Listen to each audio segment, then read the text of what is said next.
Welcome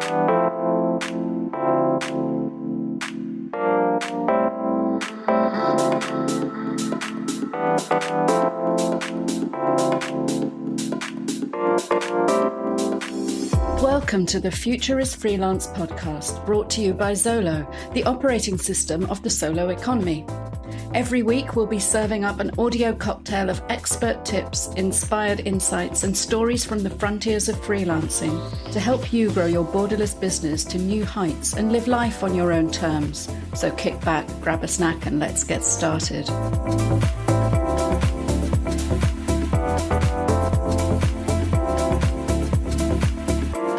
Today's guest on the podcast is Gonçalo Hall, who any of you who operate in the digital nomad solopreneur sphere probably need a little introduction to. After a serial entrepreneurial career traveling to over 40 countries, Gonçalo has recently acquired the brand NomadX and is building a large online community there to reflect and gather together the people who are engaged with his physical communities dotted around the world, with new projects opening up later this year. It's a really interesting discussion, and we touch on various aspects of the future of freelancing and solopreneurship, including the changing demographics of digital nomads and how people define themselves when their work is no longer tied to a specific location. I really hope you enjoy the conversation. And I hope you've enjoyed all the other episodes that we've brought you in season 1 of The Future is Freelance. Now, we're taking a break for the summer, coming back on the 9th of September with something really special for you. So I really hope you're going to join us then. To make sure you don't miss our return, do make sure you're subscribed to us in your favorite podcast app, whether that's called following or subscribing or whatever. There'll be some button there that you can check to make sure that you're going to hear from us when we come back on air, because it could be a long, hot summer. I really hope you're going to enjoy it. And do keep in touch in the meanwhile. You can tweet me at Maya Middlemiss. In fact, I'm at Maya Middlemiss on most platforms, or find me on LinkedIn. If you've got a great story to share with us in season 2, something that will help your fellow freelancers, or share your own inspirational journey to success as a solopreneur, we'd love to hear from you. So enjoy the summer. Stay cool, have fun, and we'll see you in September. Meanwhile, here's Gonçalo. So welcome, Gonçalo. It's lovely to have you with us at The Future is Freelance. It's a pleasure to be here. Thank you so much for the invitation. Well, I think a lot of people in the freelance community will know your name and your work for your pioneering work, especially with global digital nomad communities. But it would be lovely to understand what led you to this work, how you got here, what were the milestones in your career and your history which ended up with you doing what you're doing now. It actually started just by curiosity. I learned about these crazy people called digital nomads 12 years ago, I guess. And I was working in an office with 4 monitors in front of me back in Portugal, in Aveiro. And I saw these people working from Bali. And I was always a nomad myself. I'm actually from Lisbon. And I was already, with 21, I had lived in Algarve, in the south of Portugal, in Porto, and I was now in Aveiro. And it was like, wow. They don't have to get a new job. It looks so easy when you have your job in your computer. So I started researching a lot all this life. It took me 5 years until I was able to move from the office life to the remote work life. Back then, we're still working remotely with a company, with Remote Hall. And then it was very interesting because I got this really strong connection with the whole remote work movement. So I ended up, after 9 months, just launching my own podcast, my own business. I'm a terrible employee. So I decided to go by myself. That would be much better. I think that applies to a lot of us, actually. We end up working for ourselves because we're bad at working for other people. I'm really bad. Yeah, I'm sorry to all my employers. But basically, I started as a remote work consultant. So kind of my freelance life, working as a remote work consultant, helping companies to move from the office to remote setup. And this was pre-pandemic. So there was still a lot of ambassador work involved into creating this remote work movement that ended up being the name of my podcast. But I was traveling and I was always very curious about how can use remote work for the goods. So this is how actually everything started, my nomad work. I was always looking to places like one day I will need to live here. Oh, this has so much potential. I could do this, and that. But I never actually worked with the government. So I wrote a project in Italy, in the mountains of Italy, to use remote work as a repopulation tool, inspired by Grow Remote, inspired by Matthias in Bansko, inspired by Sende.co, a co-living space in the north of Spain, Galicia, that built in a small village, inspired by the Nomad community I saw in Bali, inspired by the Nomad community I met in Chiang Mai.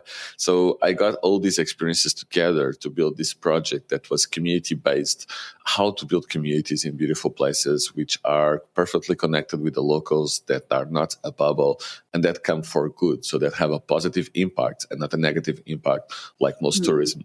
So that was the base. And it just happened that Italy didn't take the project and Madeira did. So I was here in Madeira. I adjusted the project a little bit. Madeira is crazy, crazy beautiful. And it was just, wow, this place deserves to be a hotspot for nomads. The place is beautiful, fast internet, things work. I just came from Asia, so things work here. The roads are incredible. We need to build a community. So I use everything. So we built a community in the village, not in the big city. It's very well integrated into the local community. We use all the local services. Everybody knows about us. There is a whole preparation.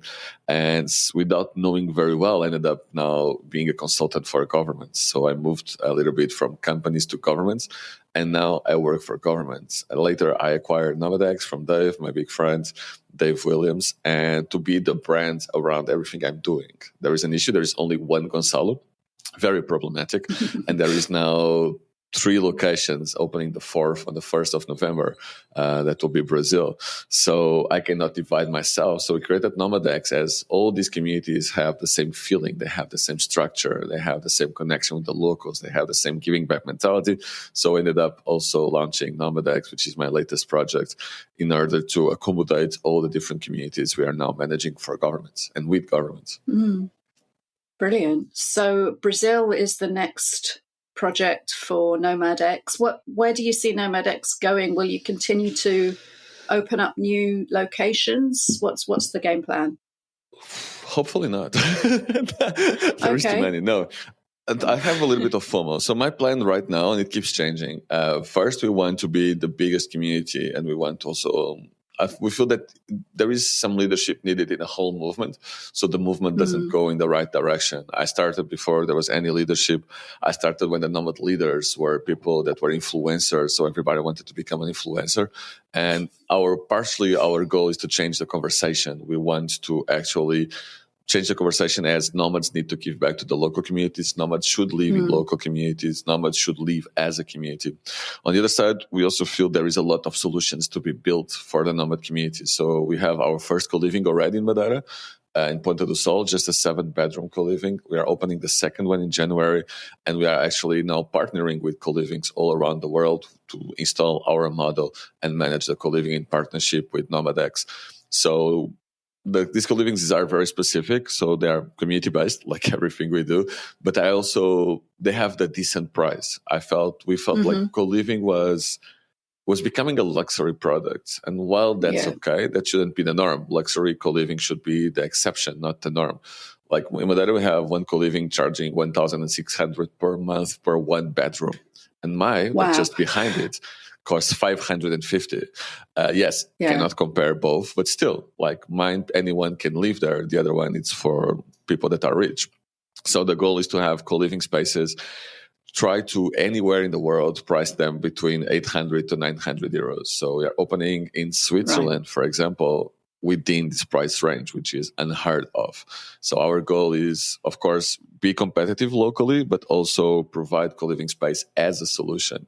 So we will not be a co-living company, but we will also provide co-living. The end goal, to be honest, is to create a nomad economy that we are lacking right now.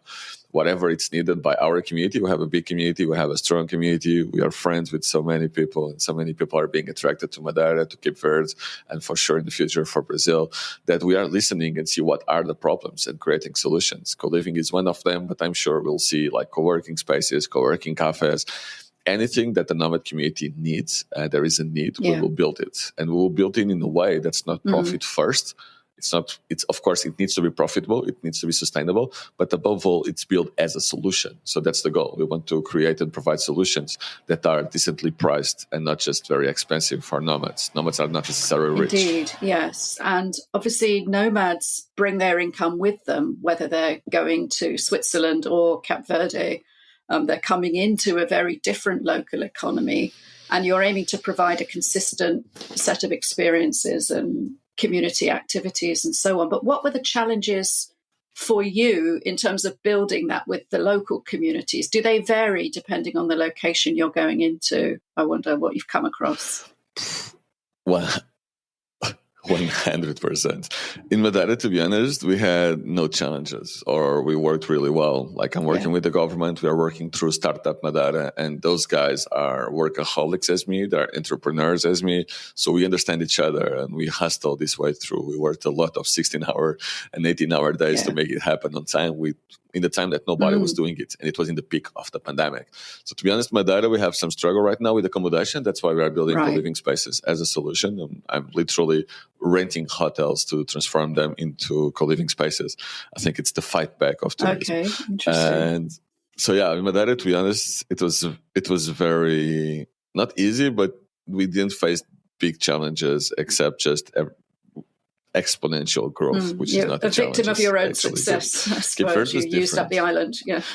Oh yeah, 100%.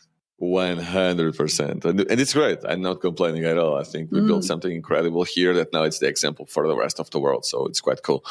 And Cape Verde, we faced different challenges. So things work a little bit slow. We don't have an intermediary. So I work directly with the government, and the government always acts slower than a startup incubator, for example. And the biggest challenge ended up being actually the flights, the connection. So I built this not in a major tourist island, which would be Sal, but it's surrounded with mass tourism. It's surrounded with resorts, not the environment I want. I could have built this in Praia, which is the capital, but a little bit more dangerous, not super safe. You don't feel safe there. Not the vibe that I want. So I built it in São Vicente, which is the culture capital of Cape Verde. You see music everywhere. The best musicians come from there. And it's an incredible island. And it has a different island in front of it, Santo Antão, which is also very beautiful. The challenges we had is that Cape Verde Airlines went bankrupt. So actually only TAP Air Portugal was flying there. And I'm Portuguese, so I can talk a little bit bad things about them, as we suffered a lot with them. And they were charging 600 euros one way for a 4-hour flight. Exactly. So we we launched, people wanted to come, but of course people are also cost sensitive, and to stay 2 months in Cape Verde, but to get a ticket of 1,600 euros was a little bit too much for them. So we end up not growing as exponentially as in Madeira, which in the end I think it will be good, as Cape Verde has 9 islands, and now we are preparing 3 more islands for digital nomads, having co-working spaces, community, etc. So I think it will end up to be good. But back then it was frustrating because people wanted to come, people were watching our pictures, they were saying we really want to go, like we were swimming with turtles on the weekends, we were exploring, we were dancing every night with African music. It's just an incredible cultural experience. But the challenges there were literally something bigger than us, because we cannot control airlines. We cannot take Cape Verde Airlines out of bankruptcy, but we did actually. Cape Verde Airlines is now operating with a lot of help from the Cape Verdean government, and they have direct flights to São Vicente from Lisbon. And most important of all, I believe they are the first airline that will have a special price just for nomads. So people that will do the remote work visa in Cape Verde will now actually have a special fixed price, no matter when. They will have a special fixed price with Cape Verde Airlines. And I believe it's the first airline to do that. So out of a big challenge came actually a different solution, which is cool. But that was the big challenge. And of course, educating the people about new destinations. Like Cape Verde was completely out of the beaten path. Nobody was going there except mass tourism in Sal. So we have to educate the market that Cape Verde is not dangerous, that Cape Verde is actually crazy beautiful. That's outside Schengen zone, which is a great advantage to a lot of people. So there's a whole education that we have to do, and that is challenging, but we are playing the long game. We have time. So if this year 300 nomads come and have a great experience like the 60 nomads that came last year we had, then it's 300 more, and we will keep growing like that. But I'm sure that Cape Verde will be top 20 destination in the future, even with all the challenges. That's amazing. I'm really excited about the idea of digital nomads, the digital nomad visa helping to negotiate a better price with the airline. I feel like that's the kind of infrastructure shift that might happen very quietly, but signifies something really important about how the world is recognizing the way things are changing. 100%. And now, like, I'm a nomad from when the Thai government was arresting people in Chiang Mai in the co-working spaces because they were working illegally in the country. My friends were there. And now it's a big shift to everybody's fighting for nomads. Most of them not doing it properly, but everybody's trying to fight to have nomads they understand the nomad impact in the economy, the social nomad impact. And now it's actually fun, and it's fun to play with countries, right? That's what we are doing. We are testing. Nothing of this was ever done. So I have this amazing opportunity to think, and almost like a government would think, to attract digital nomads and to play around and to test and to have fun. It's just the way things have shifted, like the explosion of remote work visas. I mean, that probably, we didn't hear that phrase a year or two ago. And now, I don't know, is it about 40 of them or something around the world, and more all the time? So, yeah, but we need to change the conversation on the remote work, and then, because most of them are not remote work visas, or actually they are remote work visas, but they are called nomad visas. So there is a big misconception for who these visas are, both from governments and people. Most nomad visas are not for nomads, period. They are not for nomads. Nomad visas are not supposed to be 1 year. Nomad visas are not supposed to be all that. A remote work visa, someone that wants to work remotely from that country for 1-2 years, maybe even have a path to become a resident, that's what a remote work visa should be. Nomad visa should be 3 months. 3 months visa that is easy to get, that instead of the tourist visa allows you to work legally in the country, and you can renew it for either 3 months. Top 6 months, then you're out. But you don't have to prove much. Prove me you have money to be here for 3 months, and I'll let you in. That's it. A remote work visa should be what the nomad visas are right now, to be honest.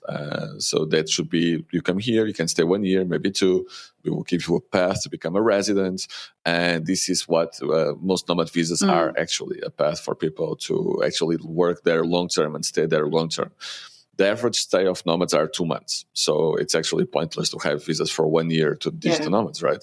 We should have them more to remote workers. But we need to make a distinction for who are these visas and what is the real goal. Yes, definitely. And it's such an interesting area because, I mean, remote work visas weren't needed a few years ago because they're clearly aimed at a great deal at employed nomads, people who've got a steady source of income from a company, not in the place they want to live. It's more like an immigrant visa to bring your income while you relocate, maybe on a permanent basis or for the long term. And that's quite different from acting nomadically, which the very word implies a lot of moving around. But I suppose it reflects the way the space is differentiating. Being location independent a few years ago probably meant being a digital nomad because you couldn't get this kind of temporary visa for a year or 2. How do you see that in terms of your own provision with NomadX? How do you think it's going to change what people need? What is the typical digital nomad and how is that evolving and differentiating? They're not all 20-year-olds with MacBooks doing gig work, right? Oh, no, including myself. Same. I think there's so many things happening, right? Now everybody can be a remote worker. Now anyone can be a digital nomad. It's so easy to get a remote job where 3 years ago it was almost impossible. So I think what we'll see is that we will have a normalization of the movement. So normal people, whatever they are, from families, from single mothers, I think we'll see everything coming to the nomad movement. In Madeira, we have single mothers that actually now moved here, that they came as nomads for 2 months with their kid, and the kids were playing around at the co-working space. We have an outdoor area, and now actually she moved here. She's staying here longer, which is really cool. We have nomadic families, people that travel with the families and with kids, and that's also completely normal. But we also have kids coming, and we have like 21 years old that start working, and they wanted to become digital nomads, and that's still okay. But I think what's needed besides understanding all these markets and creating solutions, I think we need more solutions for families, for example, and we are building them slowly. Like I see many governments also looking into this, is actually to understand that it's a whole new economy. Like we need to actually make the whole economy more flexible. And it's little things like gyms memberships. Usually it's 1 year, or they try to charge you for 1 year. Like, no, I want to stay 1 month, but I don't want to pay double just because I want to stay 1 month. It's all those small things like kindergarten for nomad families. And nomad families need kindergartens. They need solutions. They need a pool of babysitters. We can do that. If we work as destinations, we can build all that. So I think we have like everyone we see on the street, every person that was working from their computer are now nomads. So what you're seeing is like there is this big pool of digital nomads that do everything imaginable. We have lawyers, we have accountants, we have coaches, we have IT people, of course, but we have everyone. If you can work with a computer, we even have doctors coming, which is incredible. Wow.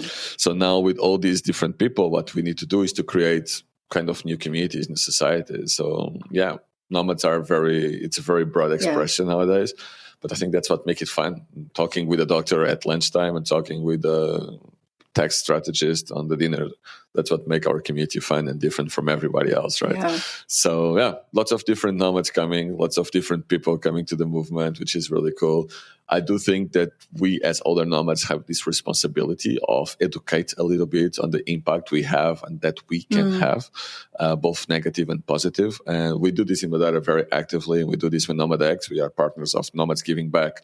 I'm an ambassador of Nomads Giving Back because it's very important for nomads actually to learn their impact and to turn their possible negative impact into positive impact. It's quite easy.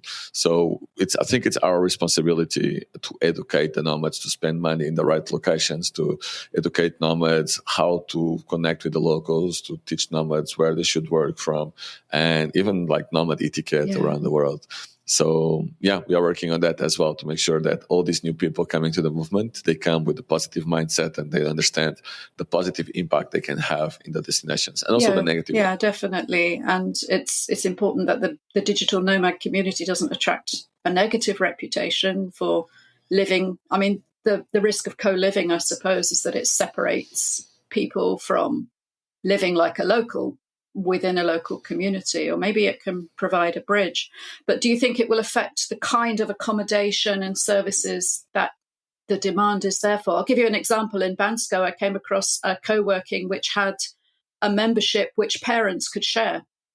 So only one could use it at a given time. Nice. But how cool is that?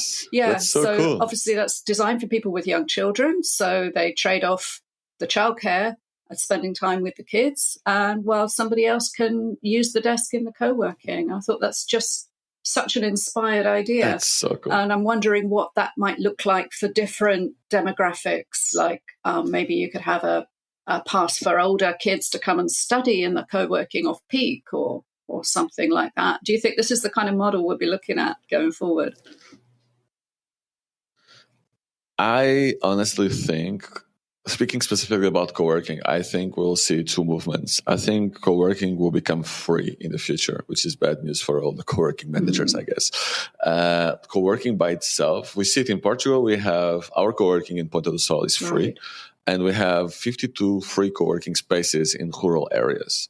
We don't do it on cities on purpose. We don't do it where we see competition. So we don't want to compete with the private sector, but co-work as a solution and as a tool to attract people is the first step. Like it was my first step in Madeira. So I think we'll have some challenges there, as I think co-working spaces in countries like Portugal will become the new libraries. The libraries were free. People used to go to the libraries to study. And I think we'll transform the libraries into co-working spaces. That being said, that's all my vision into co-working spaces. I think co-working will move a little bit to a service model where you can do that, like you mentioned, but you can also drink coffee. You can also eat there. So I think it will be more a co-working cafe kind of model, or co-working with services, which is one of the co-working models. I think just co-working by renting tables will be dead in 5 years. At least in Portugal, outside. I don't know, in Spain, everything, certainly in Valencia where I live, all the co-working they're really basically office rentals. It's very hard to even get something like a ticket you can use intermittently. I would love to be able to use a co-working, a couple of days a month when the neighbours decide to have a big fiesta or cut down their palm trees with a chainsaw or something like that, and just to be able to pop up flexibly. But they all seem to be on a half day or a day basis. Which isn't flexible enough. Yeah, I think we'll see. Yeah, I think we'll see also the flexibility. Like we'll see more flexibility on that for sure. Like everyone I speak to, they are like you. To be honest, they don't want to go to the co-working space every day, and that's why free co-working works. I think we'll have like this. I think co-working spaces in the profitable co-working spaces will actually have to work like gyms, like gym memberships, right? A gym doesn't only sell 100% of the places they have; they sell 600, 700%. I think co-working spaces will sell 200% of the places they actually have, and like offices are doing right now, where you go to the app and you rent your chair, like saying Tuesday I want to go to the co-working space, and you rent that chair, and you can rent your favorite place that has already a monitor, etc. I think the smart ones will do that as soon as possible. They are afraid because if you pay for the full membership, well, then what happens? But I think they are not understanding that they can actually charge more memberships if they make it more flexible. Even having different areas, I think it's very interesting to see some offices being transformed and copying co-working spaces. I mean, offices like from big companies are now, they have a cafe inside where you can work from the cafe zone. Of course, everything is free inside the companies, but the co-working spaces could charge, and you can work from the cafe any time you want. You pay, instead of 200 euros, you pay 50 to have access to the space, but then you can work there anytime you want, but just from the cafe area. And like the cafes, that's sometimes it's full, sometimes it's not full. So you embrace that risk, and maybe you will even share a table because you are in a cafe setup, not at a co-working setup. I think there is a lot of space to reinvent and reimagine co-working spaces, especially in cities with more people like Valencia, Madrid, Lisbon, Porto. But it will be slow. And I think more and more co-working spaces will understand the different publics. I think we'll see co-working spaces with childcare, for example. Like, I'm not sure how this doesn't happen yet. In Portugal, we have one already. They opened in the South Bay. And it's a co-working space with childcare next to it. You go to work, you can still have lunch with your kids. They are being taken care of next to you, basically. So, but in different rooms. I would love to open more of those. I think they will be incredible for everyone. I mean, you can see that evolving into a whole school movement as well, having an independent school attached to a co-working as that cohort of kids grows up. But that would have to be part of a network, so the parents could be nomadic. Okay, that's our next project for 2023. We can do that. What if we had a company? What if you had a company that can be anywhere, like NomadX? No, like that's something we can do. Like that's a cool part. Then that's why I have NomadX. I can do whatever I want, and I love this freedom. Oh, interesting! We can do this. Sometimes it's just a matter of finding the good real estate, and once we have the good real estate, it's just what can we do from here. And that's what we are doing in Madeira with the co-living spaces. We have the real estate. What can we do from here? So I guess this will be probably happen in the future, but just it needs to be more in cities. I see it like Lisbon needs this, Porto needs this, and we probably will open in cities a different kind of co-living space in the future and co-working cafes, so we can connect. So people everything. could go there and turn time with their kids in the cities, and then go to Madeira or Cape Verde in the summer holidays, and have the island life, and the kids can swim or play on the beach instead. That sounds cool. Yeah. But I like the idea of co-working differentiating their offerings. I think that's an interesting trend, and maybe we'll see more luxurious ones, more private ones, more podcasting booths, please, more soundproof areas. Yes. True. That would give me a bit more flexibility anyway. That would be nice. But I suppose the other area I'm interested in terms of community is where these different labels and categories that we use. I know a lot of freelancers wouldn't describe themselves as digital nomads. I wouldn't describe myself as a digital nomad, although I don't live in the country I was born in, and I haven't lived in the same place for more than a couple of years over the last decade or so. But I suppose I'm more of a slow mad, but I have a base. I'm also very connected with people who would call themselves the expat community in Spain. And they're different again. And some of them are very non-integrated with the local community, even though they might have been here for years. And a lot of them, maybe 5 or 10 years ago, they were mostly retirees, but now there are a lot of working expats who are remote workers, bring their work with them and spend it in the local community. But how do you see these groups sort of interacting and indicating? And has NomadX got space in its heart for the slow mads or the immigrants or the expats or the work from homers or whoever else we are? Hell yeah. I think what I divide this movement into three, I guess, to simplify things. And you can call yourself what you want. Okay. We don't judge. But for sanity, we don't give too much labels to people. So we divide in digital nomads, people that travel for a sustainable period of time. And the second is expats, people that want to live in one place for longer. Even if it's 2 years, you are still nomadic. That's true. You are still location dependent. But for me, you are an expat, as you are not nomadic for a sustainable period of time. You stay 2 years, then you move to another place, you stay 2 years. We can disagree or agree if this is nomadic or not. I call it expats, as they are longer and they will have a deeper connection with the local community. And the third one are locals, right? So I only divide people into these three categories for simplification. In Madeira, we are not doing it directly, but there is an association that works with us called Madeira Friends. It started as Madeira Fitness Friends. They're our partners since day one. And their mission is to integrate nomads in the local community. So their work is actually to connect locals, expats, and nomads in the local community. But it's very hard. It's very, very hard, to be honest. It's hard because both expats and locals, they have different needs, and they get tired of meeting different people every couple of months, which is understandable. At the same time, this is what makes a destination interesting. So they understand that. They understand that the events we create for nomads, the business events we create for everyone, are what makes now Madeira interesting. Like having business events, having incredible parties, having all these in one place is what is making people, even locals, move back to Madeira. So I think there just needs to be a long-term vision, hard work into integrating these three team communities together. We are doing this through Madeira Friends, the second at this NGO from our friends, and they're actually community managers of Funchal, the big city in Madeira. But I think it's a day-to-day work. It starts with 3 people, then 5, then 6, then 7, and over 2 years, you'll start to be recognized, and you have your own community, and then your own community, you have expats, you have locals, and you have nomads. Even like when designing a new village from scratch, imagine a village that could be built or could be renovated with 150 people. We always want to have whatever it is, expats and locals, being 80% of it, and having 20% for digital nomads to bring the dynamics that the location needs in order to be interesting. That's why cities are interesting. There is this dynamic of people coming and going. We can replicate that in villages using digital nomads to bring new ideas, to bring fresh blood to the village, and actually have this more integrated and more based expat and local communities. It's a lot of work, but I think that's the need work, and you need to have this long-term vision to make it work. What you are trying to build is a society, right? We are trying to build new societies where remote works that can work from anywhere can actually move to a village and work in a place with 500 people and be happy and as dynamic and as interesting as it is to live in a city. We can do that. We prove that in Madeira, in Ponta do Sol. So I think that's the biggest challenge. It's a fun one. But it's clearly a long-term vision.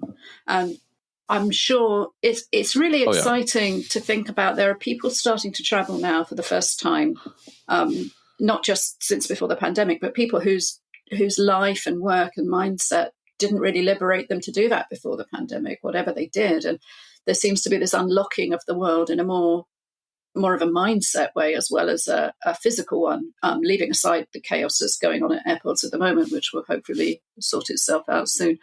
I'm wondering what you imagine the impact will be in 5 or 10 years' time when we have more of a global population which has traveled, which has experienced different cultures, which has adapted their work and lifestyle to different locations.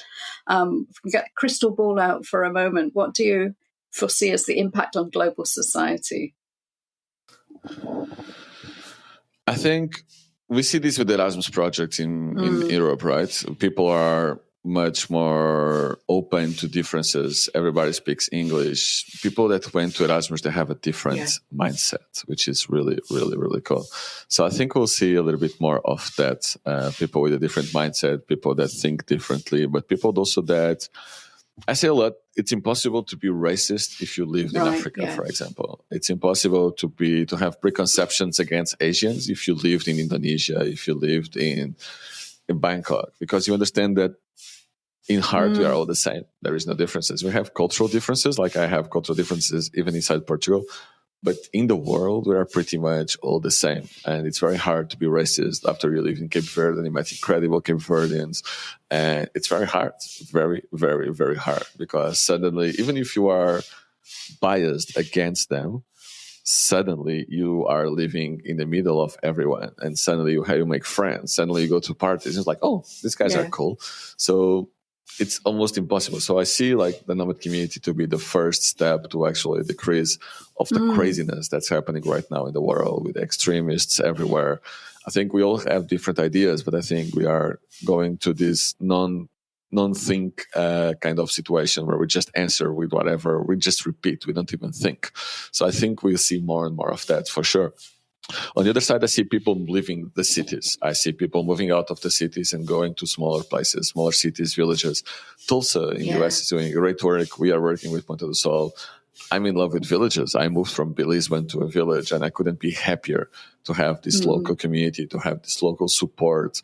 And now they're growing older, so it's really fun. Like thinking about kids, I couldn't think about having kids in a big city at all. Never.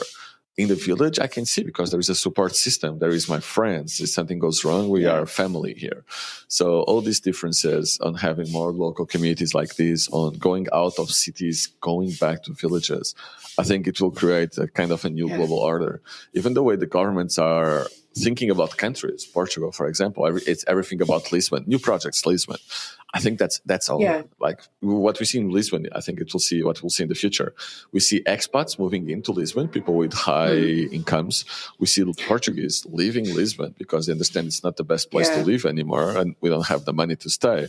But you see kind of a repopulation movement happening. The same in Ireland by Grow Remote. You see a repopulation movement, and you see everyone I speak that move to villages, they are happier. And there is no exception so far. If the village has a dynamic society, if the village has events, if the village is dynamic enough, we see these changes and we see that people are happier in villages. We just need to create a dynamics. So I think we'll also see villages starting to understand this. I think we'll see like a community manager for villages. We have that in Ponta do Sol, but I think we'll have community managers for villages, because this is a key government position to make villages attractive. It's not about the money you can give. It's not about anything like that. It's all about becoming an interesting community. And community managers are so key on this. It's all about solving small conflicts.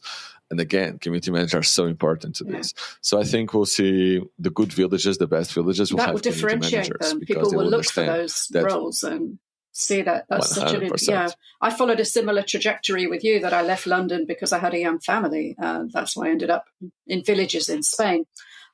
Just to advise you, by the time they get to older teenagers, then you have pressure to move back to a nearer city so they can access all the culture and infrastructure. Then you send them there. It's all doable. So, but then also, that's true, and that's a fact. I think most people will live in cities for 5 to 10 years. I think, especially young people that are vibrant, that are looking for a partner, they'll go to cities for 5 to 10 years and live in co-living spaces and meet their partner. But then, as soon as they feel a little bit stability, they will step out, and it's fun. Cities are fun. I still go to Lisbon for 1 week every couple of months. They are fun, but they're fun for a week. Is to get the city fix a little bit. Like you get my chocolate fix, I need to get my city fix from time to time, even to reset the system, right? To give more importance to what we have here in Ponta do Sol. But I understand that. I was a teenager and I grew up in Lisbon, and it gave me a lot of opportunities and open mindset. But being nomadic also means that I can stay 1 month in Lisbon if I feel like it, or I can go to London for a month if I feel like it. And when that infrastructure is in place, I mean, we left our small Spanish town a couple of years ago, mainly because there were no jobs or study opportunities for our older daughter. She was working in a bar before the pandemic, and that was pretty much it. Everybody left to study and to work elsewhere because there wasn't that infrastructure. There weren't remote work opportunities for her age group. Remote study was something that was really niche. And in fact, she's doing that now, so we could be anywhere. So it's all these shifts are converging to make the role of physical and remote communities so much more integrated. It's really exciting.